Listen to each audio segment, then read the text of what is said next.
nosso planeta está sendo muito agredido. Acho que a percepção do homem em relação à natureza, ao meio ambiente que vivemos, está completamente desequilibrada. Quando eu saio por aí nas minhas expedições, na busca de material, eu fico assim, assustada, eu fico triste com o que eu encontro, porque eu vejo tanto descaso, com tanta matéria-prima, com tanta natureza sendo destruída, às vezes a troco de nada. Então eu fico assim, extremamente chocada com o que eu vejo. É assim um descaso com a natureza e eu fico muito triste.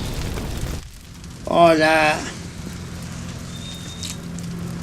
está acontecendo agora um fenômeno bastante preocupante. E o mundo está mudando.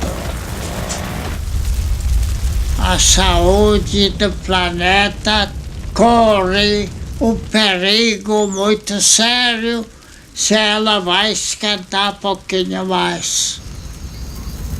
Precisamos pegar consciência que nós precisamos viver nesse planeta. Não temos direito a esquentar mais. Ninguém quer saber o que está acontecendo na Amazônia. É escandaloso isso. É inadmissível o que estão fazendo.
É uma época muito interessante para a arte contemporânea, que os artistas não têm limite na imaginação.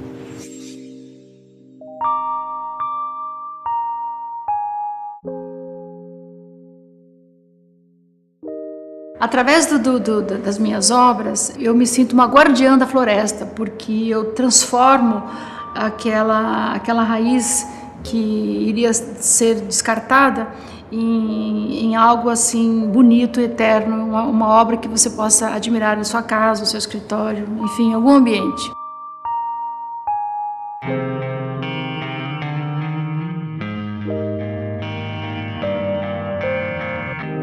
Como ela tem uma diversificação de figurativo, de contemporânea, e vê-se que é uma dedicação muito forte que ela põe sobre o seu trabalho.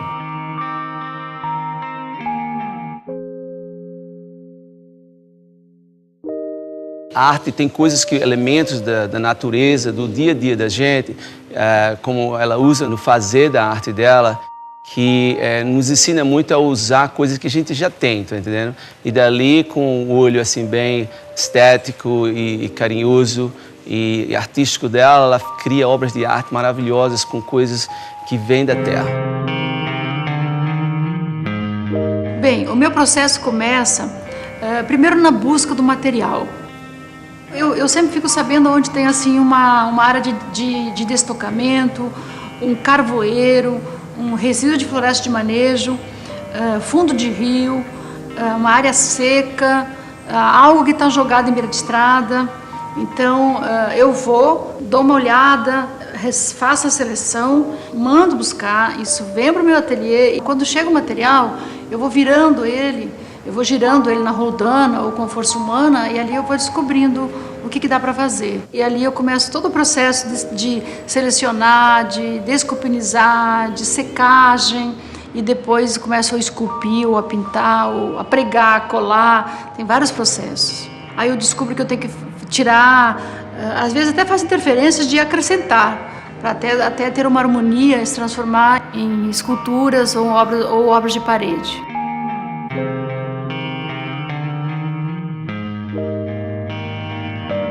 E a imaginação e a diversificação e a maneira como ela exprime, tanto faz na parte natural, que são as grandes árvores, que ela converte em realidade, como a passagem da árvore já estava morta. Ela faz com que aquelas árvores sejam revividas.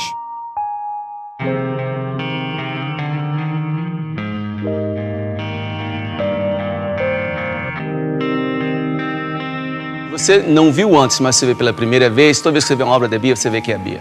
Entendeu? Acho que ela marcou, ela tem a marca dela, e eu acho que é uma coisa muito importante para um artista ter esse poder de criar a sua linguagem, de criar a sua marca, e de que toda vez que uma pessoa vê aquilo ali, diz, puxa, é o vocabulário da Bia.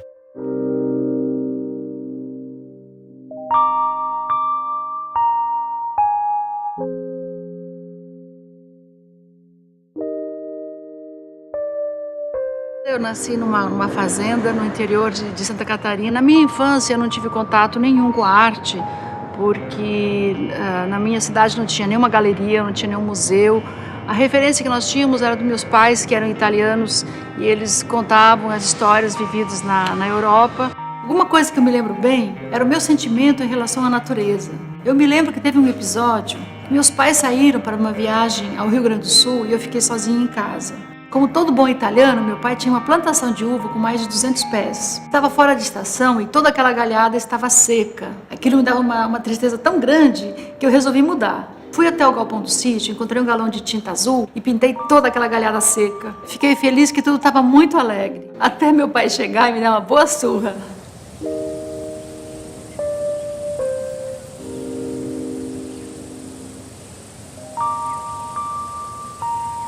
Sabe, eu tenho percebido que aqui no Brasil e no mundo está acontecendo um movimento artístico focado nesse problema de agressão à natureza. Artistas, pessoas relacionadas à arte, donos de galerias e colecionadores em geral, passaram a se preocupar e criar e também procurar a arte com esse apelo, o apelo do resgate, da preservação.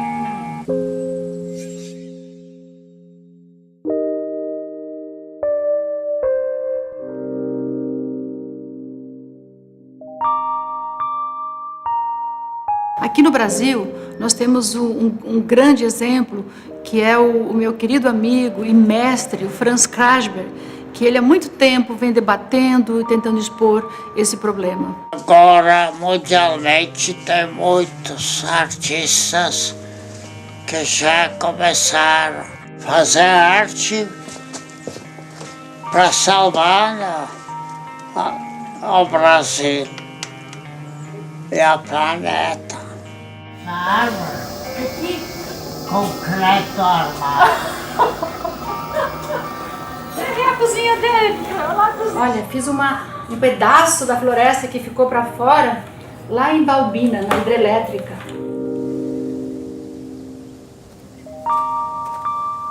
Hoje temos cerca de 500 e tal artistas diferentes a nível mundial, mas temos desde o Picasso, o Bacon, o Mondrian, temos tantos outros. É uma paixão, todos aqueles quadros foram comprados para fazer uma coleção de nível mundial.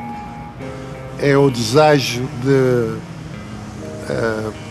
nós termos, colecionar coisas que um dia seja útil para a humanidade.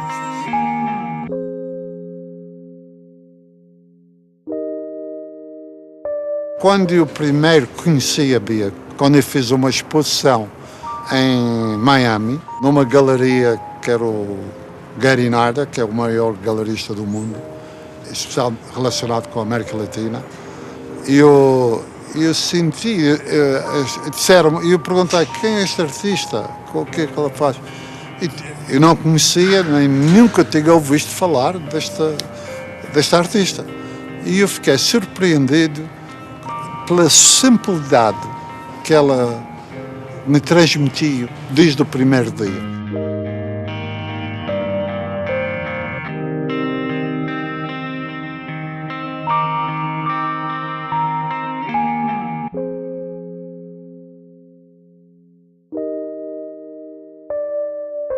Nessa participação da Arte Basel, que foi o ponto alto da minha carreira, que foi onde os grandes colecionadores de museus, leiloeiros e galeristas conheceram a minha arte e passaram a me procurar exatamente por eu ter uma obra sustentável, orgânica, que ela está assim, muito requisitada no momento atual que estamos vivendo. Então eu voltei da Arte Basel feliz por ter participado, mas muito preocupada com a continuidade que eu ia dar para minha obra, com o sentido que ia dar, principalmente por se tratar de natureza, por se tratar de sustentabilidade, de transformação de algo assim muito importante como é a natureza e também a relação do homem com a natureza. Então eu voltei de lá muito preocupada e muito reflexiva sobre a importância de minha arte no contexto atual. Like every great artist, Bia Doria is very committed and passionate about her work. The sensuality and strong beauty of her sculptures will stay in the mind of the spectator. Her body of work also focuses on the environmental problems that are plaguing the world, and her creations are simply some of the most fascinating works of art of today.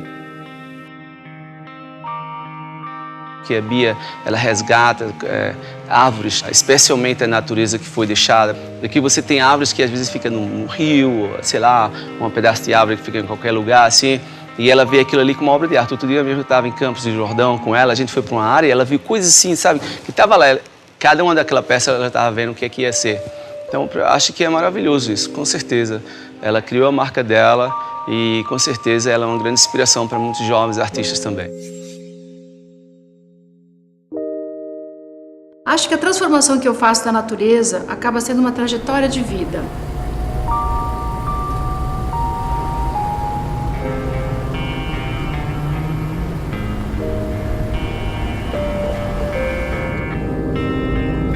Contar a história da raiz de um ipê, por exemplo, com mais de 100 anos, que certamente iria para um linheiro, faz a minha vida ter sentido.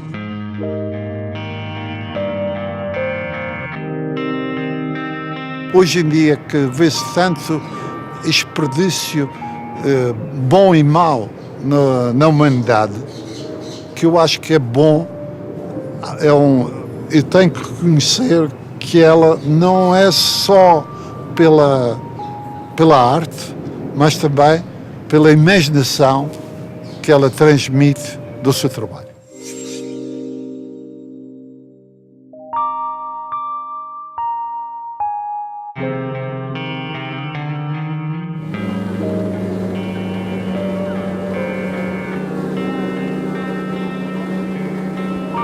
Um dia um amigo, ao observar meu trabalho, comentou que algumas de minhas obras pareciam com o Pariteiro de Balbina.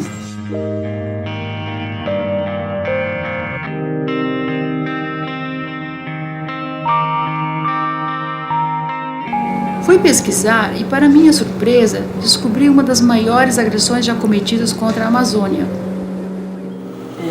Ele encheu antes da previsão, eles previram tantos tempos, né? A madeira ficou embaixo. Na época eles aproveitavam para fazer para caldeira, que é para usina térmica e para construção das casas. Então aqui foi tudo derrubado. Mas tem muita árvore embaixo. Eles aproveitaram só as melhores. Nos anos 80, foi decidido construir uma usina hidrelétrica na região de Balbina, no rio Atumã, na cidade de Presidente Figueiredo. Segundo algumas fontes, a ideia era excelente, porque essa região realmente precisava muito de infraestrutura, o que, aliás, ainda precisa. Mas a construção da hidrelétrica de Balbina virou uma tragédia e passou bem longe do prometido progresso. Faz a casa e teve casas que alagou, que você passava assim no barco, fazia sol, o tetinho da casa. Mas os caras tinham saído. Porque daqui vem alagando, ele vem enchendo aos poucos. Não avaliaram as reais consequências da inundação para a formação da barragem. E como resultado desse erro, a área que acabou sendo alagada atingiu aproximadamente 2.400 km². É uma área tão grande que em alguns lugares do lago perdemos a outra margem de vista.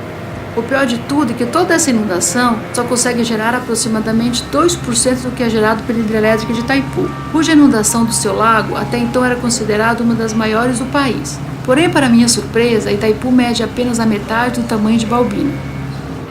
A sensação é que essa tragédia transformou tudo em um grande cemitério submerso.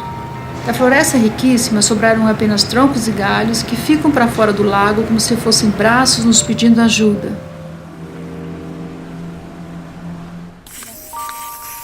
Muito triste e indignada, resolvi fazer uma intervenção. Eu não vou conseguir fazer com que essa árvore volte a ter vida, mas vou tentar fazer com que ela leve uma mensagem de advertência, um grito de socorro para o mundo. Essa catástrofe ambiental não tem mais volta, acabou e, infelizmente, está tudo perdido.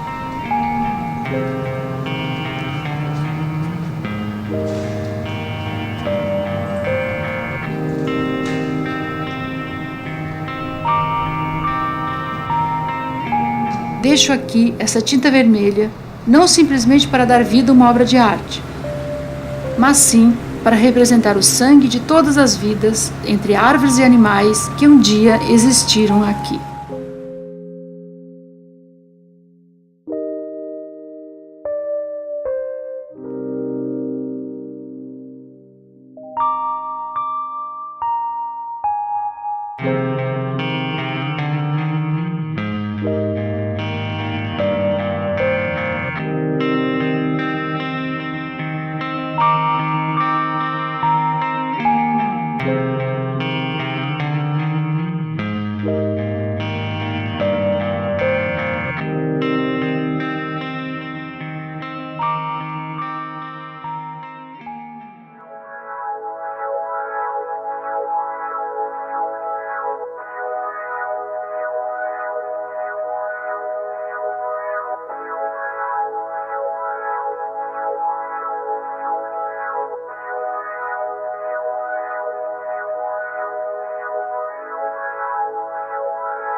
See the light.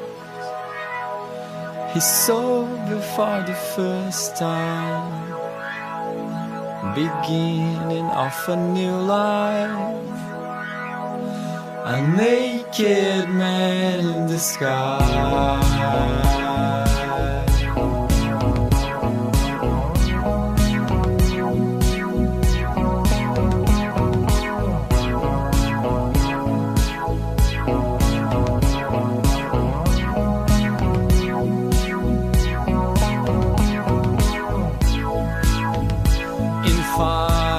Seconds or more, the body will hit the floor. No regrets from the recent past. No regrets, now he's gonna rest. There are things that can be undone. Forgive and let it burn. He's about